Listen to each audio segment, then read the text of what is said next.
परिवार में बेटी का महत्व। एक बार की बात है जब एक गांव में माया नाम की स्त्री रहती थी। उसका पूरा परिवार था। धन्य धान्य की कोई कमी नहीं थी। माया भी खुश थी अपने घर संसार में, लेकिन कभी कभी अचानक बेचैन हो उठती। इसका कारण वह खुद भी नहीं जानती थी।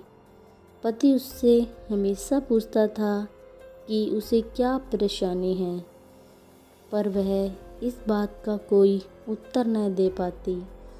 तीनों ही बच्चे बड़े हो गए थे, तीनों ही किशोरावस्था में थे। अब उनके रुचि अपने पिता के विचारों से ज़्यादा मेल खाते थे। वे ज़्यादातर समय अपने पिता, टीवी और दोस्तों के साथ बिताया करते थे। उसके तीनों बेटे उसके साथ कुछ समय बिताए, पर उनकी रुचि कुछ अलग थी। अब वे तीनों ही बच्चे नहीं रह गए थे। वे धीरे धीरे पुरुष बनते जा रहे थे। एक सुबह माया ने अपने पति से कहा, क्या मेरी खुशी के लिए आप कुछ करेंगे? पति ने कहा, हाँ हाँ, क्यों नहीं। माया बोली, मैं एक बेटी गोद लेना चाहती हूँ और इस पे आप सवाल जवाब मत करिएगा। पति को माया की बात सुनकर आश्चर्य हुआ, पर उसने कुछ नहीं कह पाया। माया ने तीनों बच्चों के सामने भी यह प्रस्ताव रखा। किसी ने कोई आपत्ति तो नहीं, पर सबके मन में सवाल था।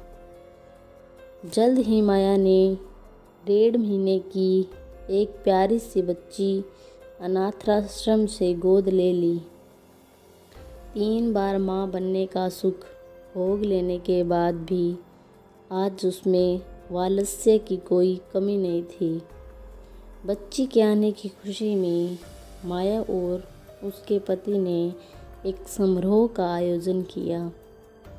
सब मेहमानों को संबोधित करते हुए माया बोली, मैं आज अपने परिवार और पूरे समाज के मन में उठे क्यों का जवाब देना चाहती हूँ।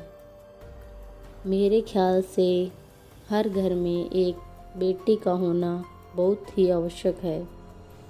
बेटी के स्नेह और अपनेपन की शीतलता ही घर के सभी लोगों को एक दूसरे से बांधे रखती है।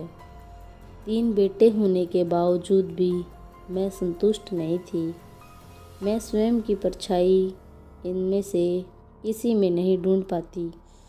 बेटी शक्ति है, सृजन का स्रोत है।